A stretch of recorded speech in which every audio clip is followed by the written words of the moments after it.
The forest was hushed beneath a copper-tinted sky, its canopy heavy with the weight of dusk.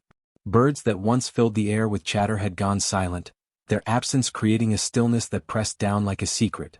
A man walked ahead with purpose, his stride steady, his hand clutching a woven basket as though he bore nothing heavier than a simple errand. Behind him followed his wife, her steps slower, her gaze darting from tree to tree. She trusted him, her husband, her companion, and if her heart quickened, it was only because the forest was thick and unfamiliar. "We will not be long," he said, voice clipped but carrying the warmth she wanted to believe in. "The herbs grow deeper in where the soil is rich." She nodded, clutching the shawl around her shoulders as if it might shield her from the lengthening shadows. She believed him because she had always believed him. Even when his eyes strayed, even when his words cut sharper than kindness allowed, she told herself that trust was what held a marriage together. They pressed deeper into the forest, where the trunks thickened and roots tangled underfoot. The air grew damp, carrying the musk of moss and the faint sweetness of night-blooming flowers. She paused once, tilting her head at a sound. Was it the rustle of an animal, or only the whisper of leaves brushing against one another? But when she looked ahead, her husband kept walking, never glancing back. At last he stopped. A small clearing stretched before them, lit by the faint glow of twilight. He turned, his smile quick and thin, the kind of smile that never touched the eyes. "Here," he said, gesturing toward the bushes at the edge. "The herbs should be near. Search there while I circle around." She bent low, peering into the brush, her fingers brushing over leaves she could not name. She heard his footsteps retreat, steady at first, then lighter, as though moving away. She frowned, straightened, turned to call after him, only to see the space behind her empty. The path she thought she'd followed had vanished, swallowed by shadows. Her voice caught in her throat. "Husband?" she called, her tone hopeful, strained. Only silence answered. Panic prickled her skin. She tried again, louder, her voice cracking. "Where are you?" The forest gave nothing back but the sigh of branches shifting in the rising wind. She stumbled forward, searching for any trace of his figure, but the trees loomed, identical and endless. The clearing seemed to close in, the shadows deepening with every heartbeat. She realized, slowly, dread pressing into her chest, that he was not circling.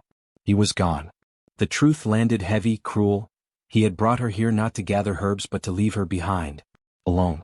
Her breath came in shallow bursts as night fell fast, the forest folding itself in darkness. And in that darkness, as she clutched her shawl and sank trembling to her knees, she heard it, soft at first like distant sighs. Whispers, curling through the branches, voices that did not belong to any living soul. They circled her, weaving words she could not yet understand, chilling and strange, as if the forest itself had found her abandoned and claimed her. She lifted her head, wide eyes glistening in the gloom, and for the first time since her husband's departure, she was no longer entirely alone. By daylight, before betrayal cast its shadow, she was known as the kind of woman who carried warmth in her very presence. Her name was often spoken with affection around cooking fires and in the marketplace, where neighbors smiled when they saw her. She rose with the sun to draw water, greeting others with a nod, never failing to lend a hand when an elder stumbled or a child dropped their bundle of firewood. Her laughter, soft and unassuming, lingered in the memory of those who heard it. If goodness could take form, it was in the gentle tilt of her head when she listened, in the patience she showed even in silence. Her mother had passed long before she became a bride, yet she carried her mother's lessons like treasures: to keep a humble heart, to love without pride, to endure storms with quiet strength. When her husband came to claim her, she thought her prayers had been answered. He was handsome enough, broad-shouldered, quick with words that dazzled her. He promised her safety, respect, a life shared. She entered the marriage with devotion, pouring herself into the role of wife, believing love could be built with care, even if it did not burn brightly at first. But devotion is a heavy gift when it is placed in hands that do not value it. The cracks began as whispers, short tempers, complaints over trivial things, sharpness in his voice when she faltered even slightly. At first she thought it was stress, the weight of work, the burden of being a man among men. She excused him, prayed for him, told herself her patience would mend the rifts. But his bitterness deepened with every passing season. He looked at her as though she had cheated him of some greater prize. The truth, though unspoken, seeped into the soil of their home. He was a man driven by envy and greed. He wanted more than what she could offer, not because she gave too little, but because no amount of loyalty could satisfy a heart always grasping. He began to linger near another woman in the village, a widow with sharp eyes and a sly smile, one who whispered flattery into his ear and promised him pleasures he thought his wife too pure, too patient to provide. He returned home smelling of another's perfume, his lies clumsy, his guilt poorly hidden. She said nothing at first, only pressed her lips together and turned her gaze toward the hearth, the fire crackling louder than either of their voices. Yet her silence was not ignorance. She knew. The village too began to know. For villagers noticed the smallest things, how he no longer walked beside her on market days, how his laughter was louder when the widow passed, how his eyes rolled when his wife spoke gently to children tugging at her skirts. They pitied her, admiring her quiet dignity, her refusal to answer cruelty with cruelty. She is too good for him, some whispered, shaking their heads. A woman of light bound to a man of shadows. And perhaps it was that contrast, the way her goodness shone against his own failings, that turned his bitterness to poison. Her loyalty reminded him of his weakness. Her patience made his restlessness sharper. Her beauty, unadorned yet radiant, mocked his hunger for hollow praise. He could not break her spirit with words, so he sought to erase her entirely. She still believed in her quiet way that love could be repaired. She looked at him with hope even when he avoided her eyes. She cooked his meals, tended his clothes, offered him the comfort of a wife's touch. Yet he recoiled as though her kindness was a mirror reflecting the man he refused to face. In the marketplace, when villagers greeted her warmly and offered her the choicest vegetables or called her sister, she smiled, though her husband scowled.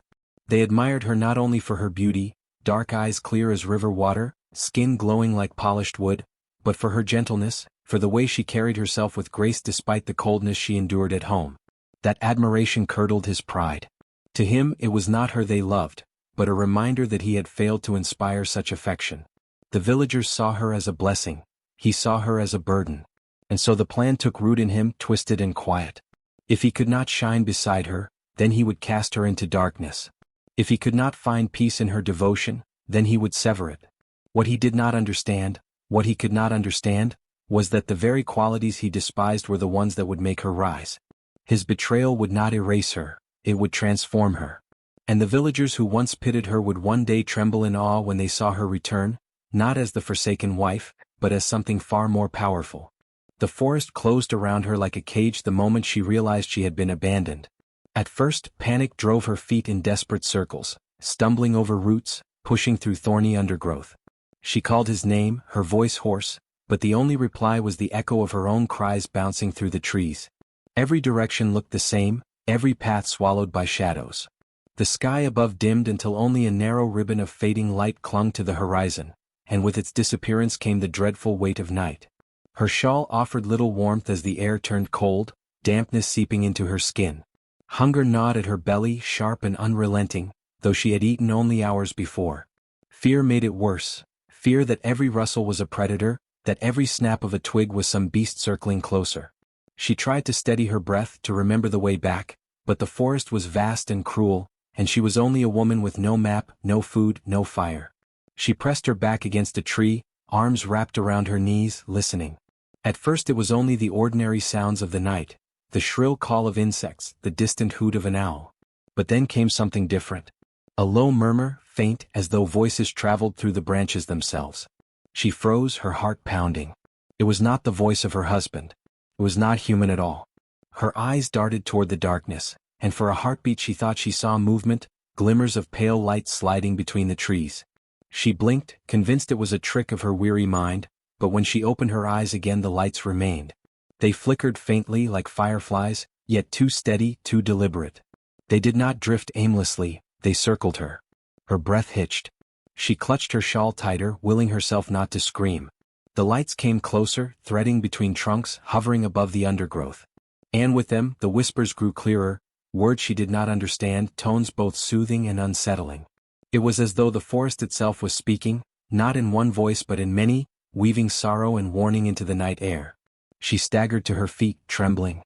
Her first instinct was to run, to flee blindly into the black, but her legs betrayed her, too heavy, too weak. Hunger and fear tangled in her chest until she could only stand, shivering, her eyes wide as the lights encircled her fully. For the first time she realized she was not merely lost. She was seen. Watched. Her gaze lifted upward. The branches above, dark and tangled, seemed to shift like fingers interlaced, closing her in. She could almost feel the weight of unseen eyes pressing down. The forest was alive. Not just with animals and insects, but with something older, something that had lingered long before she stepped foot there. Tears blurred her vision as exhaustion dragged at her. She whispered a prayer, soft and breaking, to her ancestors, to the spirits of her mother and grandmother. Her voice wavered, but the forest answered, not with salvation but with acknowledgement. The whispers swelled, the lights glowed brighter, and though terror rooted her in place, a strange thread of comfort wove through her chest. She was not alone. Abandoned by her husband, yes, but not abandoned by the world itself. The night stretched endlessly, each moment drawn thin as thread. She drifted between wakefulness and half-dreams, where the lights formed shapes, faces she thought she recognized, hands stretching toward her, voices calling her name in tones both familiar and strange. She could not tell if it was madness born of hunger or if the spirits had truly gathered, but as the hours bled together, fear softened into something else. The forest was alive, watching, waiting. It had claimed her. When the first hint of dawn painted the horizon in faint gray, she was still sitting beneath the tree, hollow with hunger, eyes red from sleeplessness. The lights had faded with the stars, leaving only the memory of their presence. Yet she knew, with a certainty that settled deep into her bones, that they had not gone far. They lingered just beyond her sight, just beyond her hearing, following her as surely as her own shadow. And for the first time she understood. Her husband had left her to die, but death was not what waited in the forest. Something else had found her. Something that would not let her go. The second night came heavier than the first, pressing on her chest like a weight she could not shrug off. Hunger gnawed sharper and thirst cracked her lips, but it was not her body's suffering that unsettled her most. It was the feeling that every tree, every stone, every curling shadow had turned into a set of eyes. She felt them on her as she walked, a steady gaze that stripped her bare. She stumbled upon a stream at dusk, its surface glinting silver under the rising moon. She fell to her knees and drank greedily, water spilling down her chin, until her body shuddered with relief. When she lifted her head, the water rippled strangely as though disturbed by more than her touch. Faces shimmered in the reflection, faint, wavering but unmistakable. Women and men, their eyes glowing with light that belonged not to the living. Her breath hitched. She leaned closer, but the faces did not vanish. Instead, they whispered, their voices threading through the gurgle of water. She could not understand the words, not fully, yet their tones were both warning and welcome. She closed her eyes, willing herself to be brave, and when she opened them again, the faces were gone. Only the river remained, rushing steadily past, as if it had swallowed the spirits whole. That night she dreamed, or perhaps it was no dream at all. She lay curled beneath a thick-rooted tree, her shawl pulled tightly around her, and drifted into a realm where the forest no longer felt solid but fluid. The roots above her head stretched downward like arms, wrapping around her shoulders. She was not trapped, she was held. She felt herself sinking deeper and deeper, until she stood in a place where shadow and light danced together. From the darkness emerged figures. Their faces were neither fully human nor fully other, shimmering with outlines that flickered like fire. Some bore the marks of her ancestors, the curve of her grandmother's jaw, the proud stance of an uncle lost long before her birth. Others she did not recognize, yet their presence pressed into her with the weight of lineage. They were the forest's memory, the river's song, the soil's heartbeat. "You are not weak," one voice said, though the mouth did not move. It reverberated inside her skull, a vibration more than sound. "You carry us," another whispered, their form flickering like smoke. "And we carry you." She trembled, bowing her head, her lips struggling to form words. "I am lost. I have nothing. He left me to die." The voices swelled, rising and falling like the river's current. "You have more than you know. Roots do not die when branches break. Rivers do not end when rocks block their path. Shadows do not vanish, they remind light to burn brighter." Their words carved themselves into her bones. She felt her fear loosen, not gone but reshaped. It was not a predator tearing at her, it was a fire urging her to move. Then the spirits tested her. A great shadow rose before her, vast and towering, its form shifting like a beast of smoke. Its eyes burned red and its growl shook the ground beneath her. She froze, knees weak, every instinct screaming for her to flee. But behind the shadow she saw the faint glow of her ancestors' forms, steady and waiting. If she ran she would remain lost. If she stood she might yet be found. She clenched her fists, breath trembling in her chest. "I will not run," she said, her voice small but unbroken. The shadow lunged. She braced for impact, but instead of claws or teeth, It passed through her. Cold rushed over her body, chilling her to the marrow, but when it was gone, she was still standing. And behind her, the spirit's glow brightened, their voices weaving together in approval. "You are stronger than you know."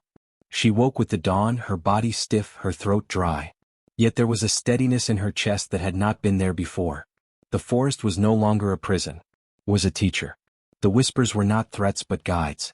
She rose to her feet, her shawl dragging with the damp of morning, and pressed her palm against the nearest tree. The bark felt warm, pulsing faintly as though it carried a heartbeat. She closed her eyes, listening. Somewhere in the branches, voices stirred again, quieter now but unmistakable. They would not abandon her. The forest had embraced her. Roots beneath her feet promised she would endure. Rivers promised she would flow beyond obstacles. Shadows promised she would not fear darkness. Her husband had left her to die, but in leaving her, he had delivered her to something far older, far more enduring. She was not forsaken. She was being remade. In the village, dawn broke as though nothing had changed. Smoke rose from cooking fires, roosters crowed, and children scampered barefoot through the dust.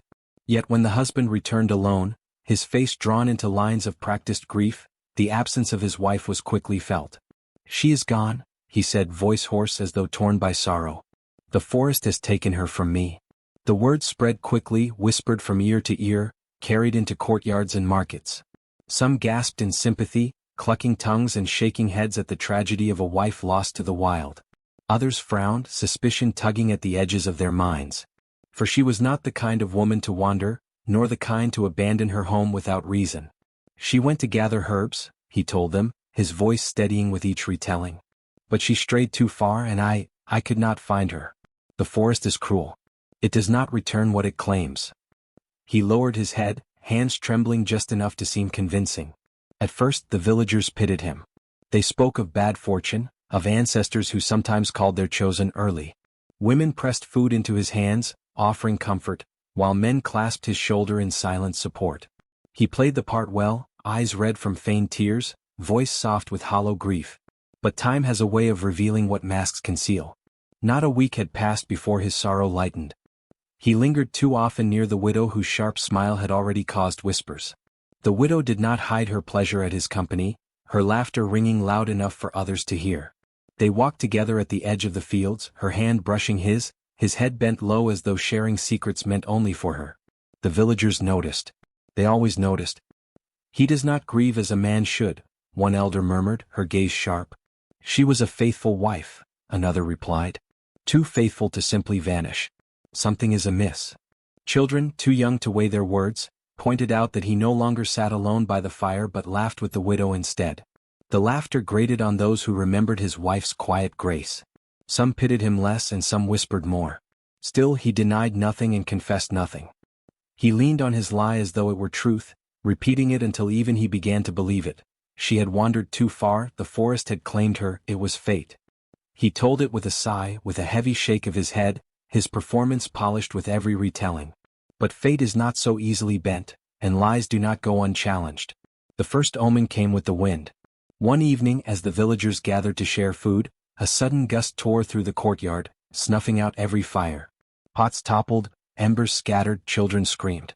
When the flames were rekindled, smoke curled upward, not gray but black, thick and choking. Some crossed themselves, muttering of spirits displeased. The husband laughed too quickly, too loud, dismissing it as chance. But unease settled into the air like dust that refused to lift. The second omen came in dreams. Several villagers woke trembling, speaking of a woman's voice carried on the night air, calling out with sorrow. Some swore they had seen her face in their sleep, pale and glowing, eyes filled with grief.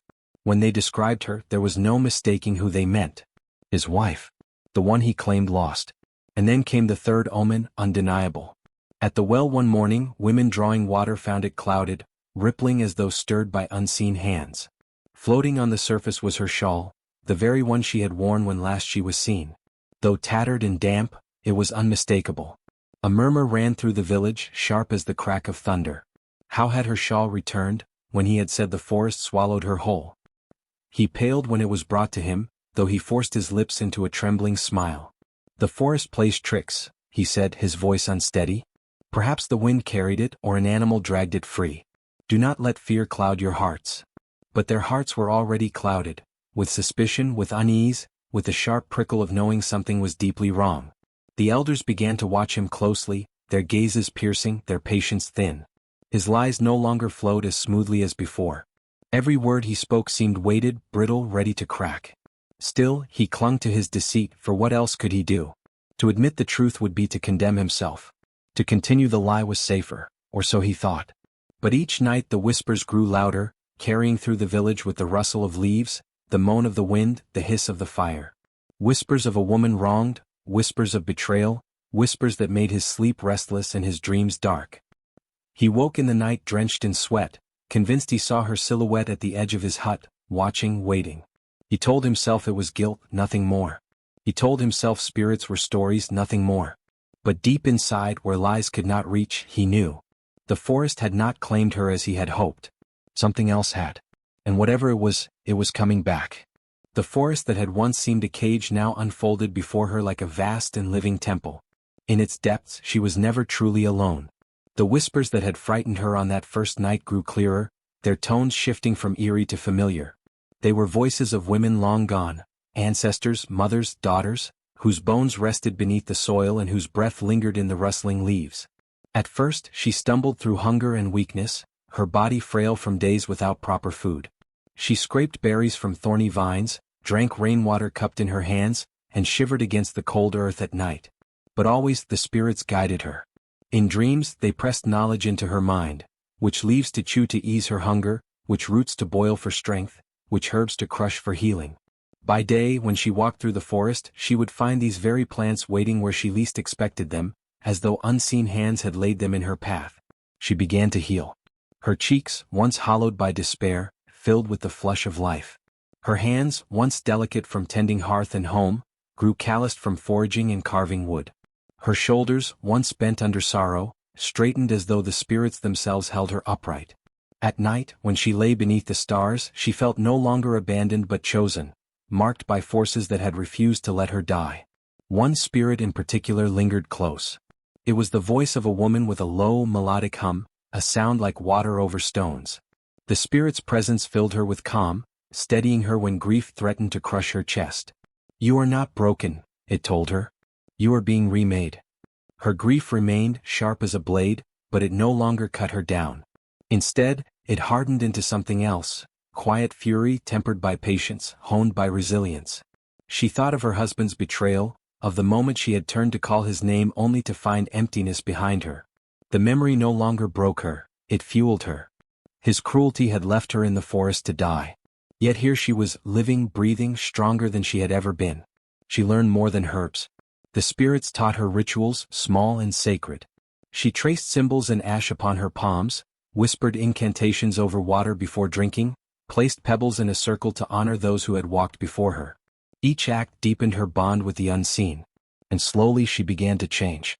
Her skin glowed faintly under moonlight, not with the pallor of fear but with a subtle radiance, as though the forest itself had claimed her as its daughter. Her eyes grew sharp, catching movements others would miss, the flicker of an owl's wing, the ripple of a fish beneath the stream. Her ears caught whispers of wind that carried meaning, her dreams carried messages as vivid as waking life. Sometimes she would stand barefoot on the damp soil and feel roots beneath her feet, winding and pulsing like veins, as though the earth itself beat in time with her heart. Fireflies gathered around her in swarms, lighting her path like guardians. Animals no longer fled at her approach. A fox watched her with amber eyes and did not run, a crow perched above her and cawed as though to greet her. The forest had become her teacher, her shield, her ally. And through its gifts she began to glimpse the woman she was becoming. Not the quiet wife who bent to her husband's will, not the forsaken soul abandoned in the dark, but something more, something fierce, untouchable, forged by pain and tempered by spirits. There were nights when she wept still, clutching her knees as the weight of betrayal pressed down. But even in tears she was different now. For her sorrow no longer drowned her, it carved her, shaping her into something stronger. The spirits did not hush her grief, they let it echo, until she could hear its song not as weakness but as power. And so she endured. She gathered herbs with steady hands, built a shelter of branches, learned the rhythms of the forest as though they were her own. Days bled into weeks, weeks into months. When she finally caught her reflection in a pool of still water, she startled at the sight. Her eyes burned brighter, her posture was regal, her very presence seemed touched by something beyond mortal flesh. She was no longer the woman who had walked into the forest with trust in her heart. She was something reborn. The whispers quieted, satisfied. The spirits had given her what she needed. They had not simply saved her life, they had armed her with something greater. And deep within she knew, the time would come when she must step beyond the trees, not as the wife who had been betrayed, but as the woman who had risen, carrying the forest's power in her very blood. The season had turned by the time she emerged from the forest. Where once she had walked into its depths with trembling steps, now she strode out with a steadiness that seemed unearthly. Her skin carried the glow of moonlight, her eyes shimmered like coals in a dying fire, and her every movement echoed with the quiet strength of the spirits who had walked beside her in the shadows. The villagers were gathered in the courtyard when she appeared. At first they thought she was a mirage, a woman-shaped figure stepping from the edge of the trees, her hair braided with wildflowers, her shawl mended with threads of vines and leaves. Children stopped their play, mouths hanging open. Women froze mid-motion, clay pots still balanced on their hips. Men blinked and rubbed their eyes as though to clear a trick of the sun. Then came the whispers.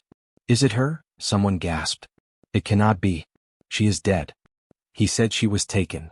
"No, look at her. Look at her eyes." The closer she came, the louder the murmurs grew. Some villagers fell to their knees, bowing their heads as though in prayer, for her presence was not merely human anymore. It carried the weight of something larger, something touched by the unseen.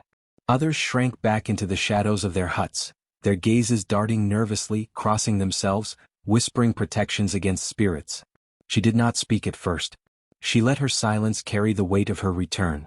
Her feet touched the earth as though the ground itself parted for her. The air seemed to hum faintly, the same hum that had once echoed in her dreams, the voice of the spirit who had guided her. Fireflies hovered at the edge of the trees, refusing to leave her side, glowing in daylight as though unwilling to abandon their charge. Then the crowd parted and there he was. Her husband.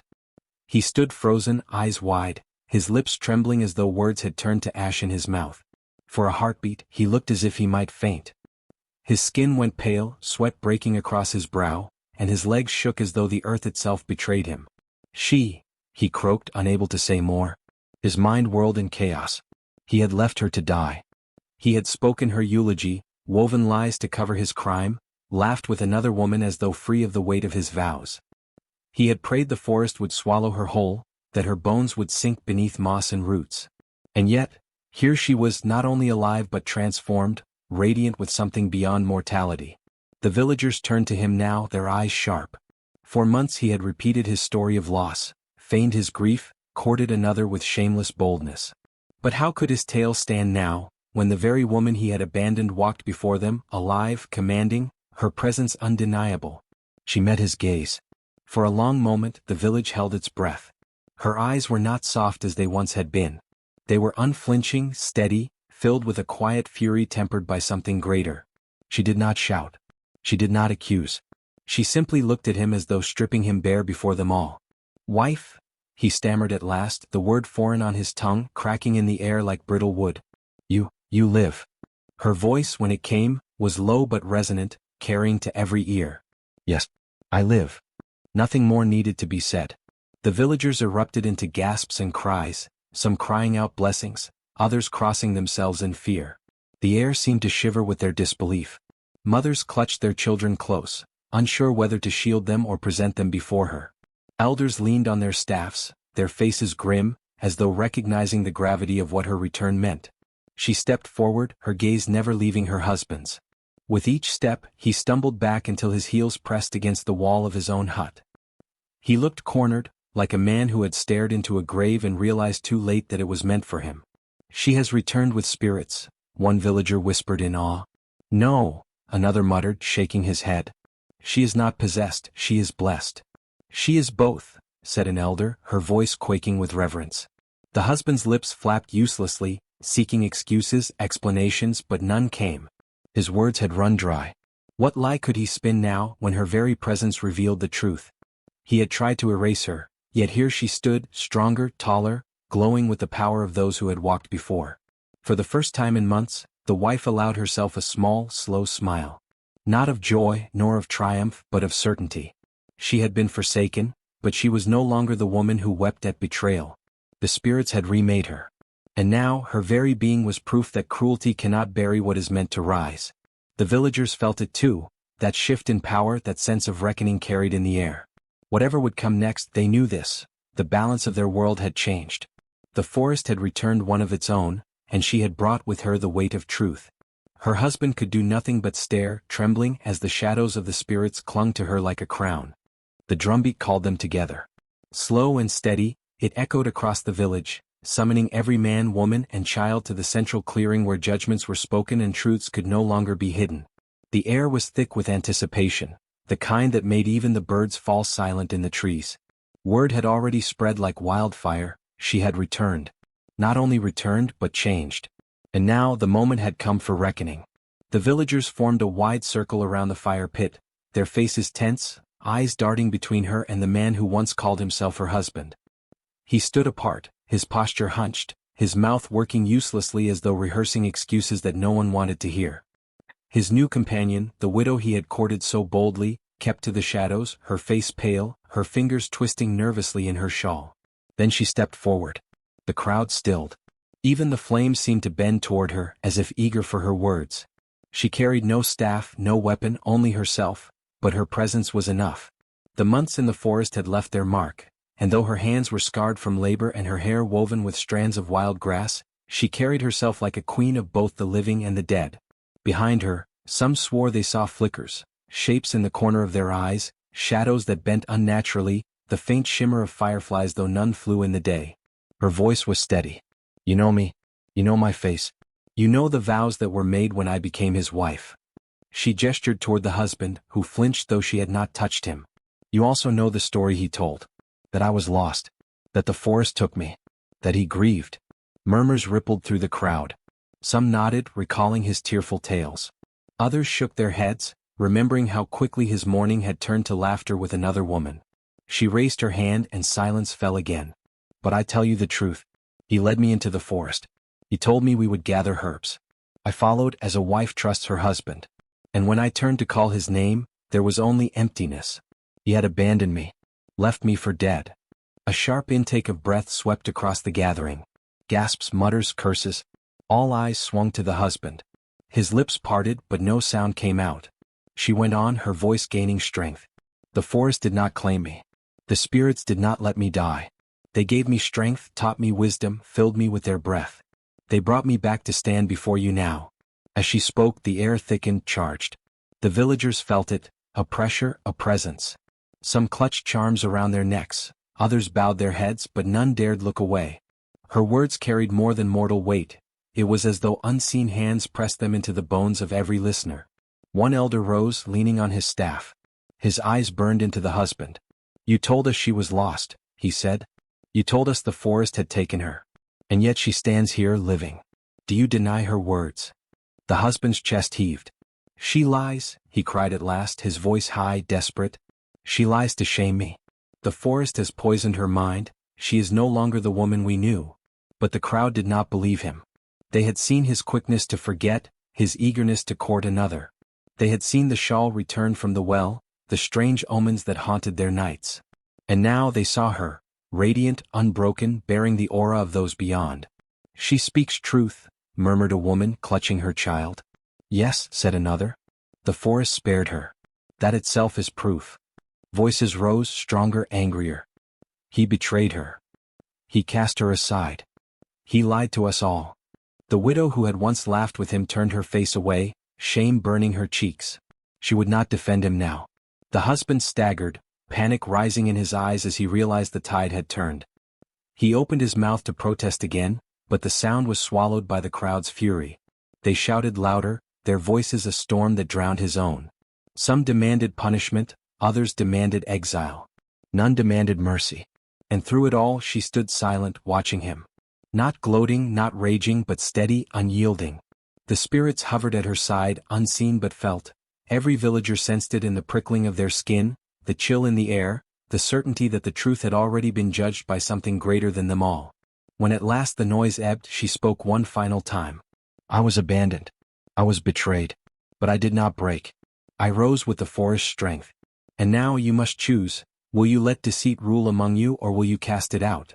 The villagers roared as one. Their answer was clear. And in that moment the husband knew, his time of power, of lies, of freedom, was over. The truth had risen and it towered above him, unshakable as the roots of the forest itself. The fire at the heart of the gathering burned higher than it ever had before, its flames lashing skyward as though stirred by unseen hands. Sparks flew, carried on a sudden wind that had not been there moments before. The villagers drew back, murmuring, eyes darting to the shadows that pressed closer around the circle. It was as if the forest itself had come to watch. The husband stood trembling, his body small against the weight of so many eyes. Sweat rolled down his temples, his hands twitching like a man trying to hold back a tide. Still he searched for words. "You believe her?" "Spirits cloud her tongue," he cried, his voice cracking, his chest heaving. "I am the wronged one, I have suffered. She lies." But even as he spoke the air shifted. The wind picked up, circling the fire, making it roar louder. The flames bent outward, their light spilling across the clearing in strange shapes, faces half-formed, shifting and flickering in the orange glow. Some villagers gasped and crossed themselves. Others dropped to their knees, whispering prayers. There was no mistaking it. The ancestors had come. Whispers rose, not from lips but from the air itself. Low, layered voices that no human throat could carry. They wound through the crowd, curling into ears, stirring hearts with equal parts awe and dread.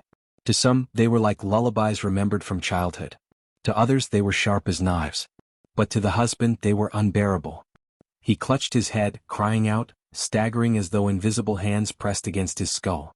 "No," he shouted. "Do not listen. She is not pure, she consorts with the dead." His voice cracked into a scream as the whispers grew louder, overlapping, building into a chorus of judgment. The flames flared, and for an instant, the villagers swore they saw her standing not alone but with shadowed figures flanking her, tall, proud, watching with hollow eyes that glowed like embers. His knees buckled. He fell to the ground, his palms digging into the dirt as though he could crawl away. But no matter how he twisted, the air weighed heavy, pressing him down. His lies spilled from him, each weaker than the last. "I only wanted freedom, she was weak, she would have bound me forever. I did what I had to do." His voice broke into sobs. The villagers stared, their faces hardened. There was no pity now. They had heard the truth not only from her lips but from the spirits themselves. His deceit had unraveled, torn apart by forces older than he could comprehend. One elder stepped forward, his staff striking the ground with a sound that cracked like thunder. "The ancestors have spoken," he declared. "The forest itself has borne witness. You abandoned your wife to die and you lied to us all. You are condemned." The husband wept, his tears carving lines through the dirt on his face. He tried to rise but the wind pushed him back, whipping his clothes, throwing dust into his eyes. The firelight danced wildly, casting monstrous shapes across his figure until he seemed smaller, weaker, stripped of every mask he had ever worn. He curled in on himself, muttering broken prayers, begging for mercy that would not come. She stood across from him, silent. She did not need to speak, her presence alone was judgment enough. Her eyes held no softness for him, only the calm certainty of someone who had endured the grave and returned stronger. The spirits at her side whispered through the branches, their voices steady, unyielding. The villagers raised their voices in unison, chanting, calling the ancestors to bear the final word.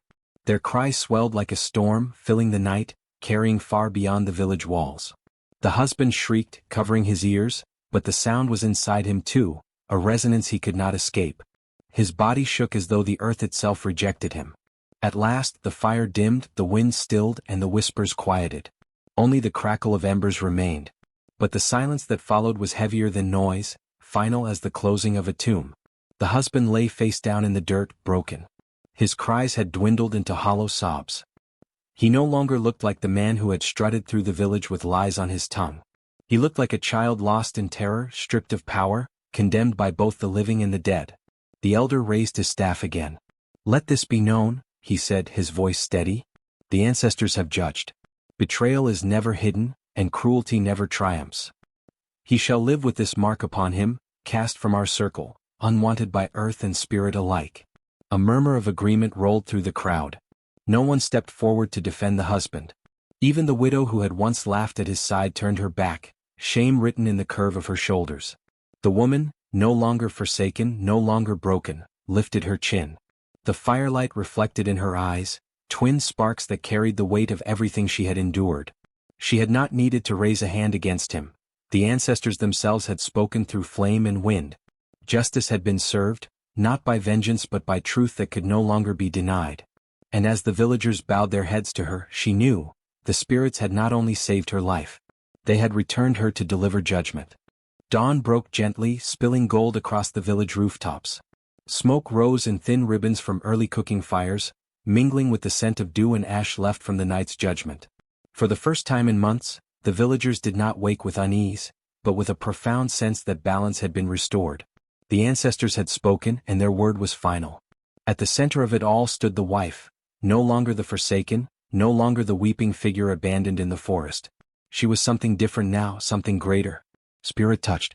A woman who had walked through betrayal, through hunger and grief, through the very jaws of death, and returned not broken but whole. They gathered around her, not as they once had with pity but with reverence. Elders bowed their heads, acknowledging her strength as a gift from the ancestors. Mothers pressed their children forward, urging them to look upon her face, whispering, "See her. Remember her. This is what resilience looks like." Even the men who once laughed with her husband now lowered their eyes in respect, unable to meet the steady, unflinching gaze that carried both human endurance and the weight of the unseen. But she did not gloat. She did not raise her voice to claim power, nor cast venom upon those who had once believed her husband's lies. She simply stood, tall and quiet, her presence enough. The bitterness that might have consumed her was gone, burned away in the fire of her transformation. What remained was stronger than anger, an enduring calm, a rooted strength that no betrayal could uproot. In the days that followed, the villagers turned to her for guidance. Not only for her knowledge of herbs and survival, but for her wisdom, her unshakable sense of truth. They asked her to bless their fields, to speak to their children of endurance, to stand beside them when disputes needed judgment. She had become more than a wife wronged. She was a living reminder that cruelty could be endured and overcome, that the spirit of a woman could not be buried. Her husband, now stripped of dignity, lived as an outcast at the village's edge. No one sought his company. No one believed his words. He walked with his head down, shunned by both the living and the dead, carrying the weight of his condemnation in every step. His fate was lesson enough. Betrayal would not only be remembered, it would be punished. As for her, she found peace in the knowledge that she was not alone. The spirits who had guided her in the forest still lingered at her side. Sometimes, in the hush before dawn, she felt their breath in the cool wind, their hands steadying her shoulders, their voices weaving through the rustling leaves. At night, fireflies gathered at her hut, their glow like quiet sentinels. She no longer feared them. They were part of her, just as she was now part of them. The villagers began to call her by a new name. Not merely wife, not merely widow, but mother of spirits. A woman who had crossed into shadow and returned carrying light. She did not protest the title, though she never asked for it. It was not power she sought, it was remembrance, the assurance that no one else would suffer the fate she had endured. And so, the final image of her was not of bitterness or vengeance, but of renewal. One morning, as the sun rose red and brilliant over the horizon, she walked through the village paths with measured steps. Her shadow stretched long behind her, but it was not alone. To those who looked closely, other shadows walked with her, faint, wavering yet unmistakable. Tall figures, shapes that did not belong to flesh but to memory, the ancestors who had chosen her as their vessel. Children clutched their mother's skirts and pointed with wide eyes. Elders lowered their heads in respect, whispering blessings. Even the wind seemed to still, carrying her steps as though the earth itself acknowledged her passage. She walked with her head high, not as the woman betrayed, not as the wife cast aside, but as the symbol of a new dawn. Her story was no longer her own, it was a legend written into the bones of the village. And as the shadows of the spirits moved with her, it was clear that betrayal would never again be forgotten, nor resilience underestimated. The sun climbed higher, and her figure glowed in its light, a reminder that even in the darkest forest, even in the deepest grief, the spirit of a woman could rise unbroken.